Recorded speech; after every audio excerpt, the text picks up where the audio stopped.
Excuse me, hello, আপনি আমার parking এ গাড়ি পার্ক করেছেন কি করে?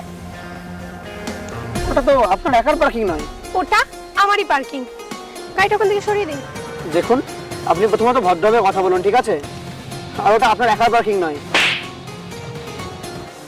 আমি এখন অভদ্র আপনি করলাম, চুপচাপ ওখান থেকে গাড়িটা সরিয়ে দিন। দেখুন আপনি একটা মেয়ে হয়ে এরকম করে আমার গায়ে হাত তুলতে পারেন না, এটাকে অসভ্যতামি বলে। লিসেন, এই হোটেলটা আমার দাদার, তো গাড়িটা এখান থেকে সরিয়ে দিন। আমার দাদাকে যদি কল করতে হয় তাহলে জিনিসটা অনেক বাজে দিকে যাবে। আচ্ছা, এই হোটেলটা আপনার দাদার? আমি এখন এই হোটেলের ভেতরেই যাচ্ছি, আপনি ডাকুন আপনার দাদাকে, দেখি কি করতে পারে।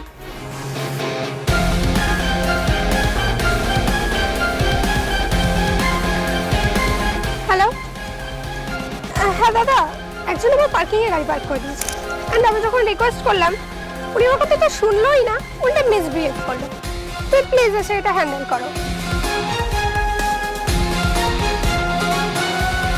বল কোথায় গেছে সে?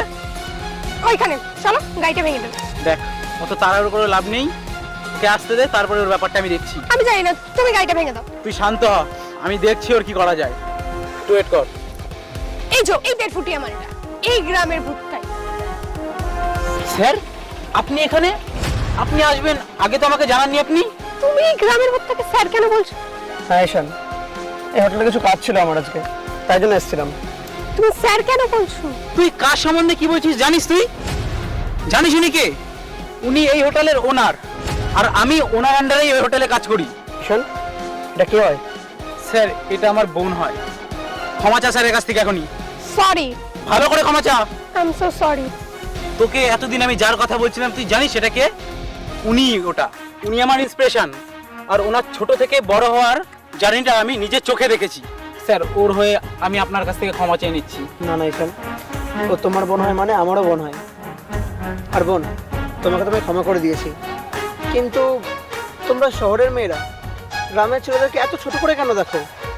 আর তোমরা আমাদের পোশাক দেখে আমাদেরকে জাজ করছো। আজকে এই গ্রামের গেয়ে ভূত এগুলো আছে বলেই না তোমরা খুব সহজেই খাবারগুলো বাড়ির সামনে পেয়ে যাচ্ছ। তোমরা তো বাড়ি থেকে বেরিয়ে মলে চলে যাও, খাবারগুলো ওখান থেকে পেয়ে যাও। তুমি জানো একটা ফসল ফলাতে কত সময় লাগে?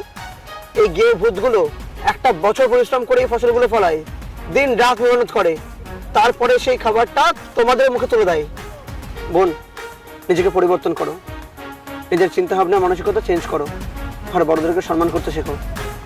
ঈশান, তোমার বড়কে তুমি ক্ষমা করে দিয়েছি, আর আই প্রাউড অফ ইউ। তোমার শিক্ষায় বোনকে শিক্ষিত করো। আসছি। Okay sir.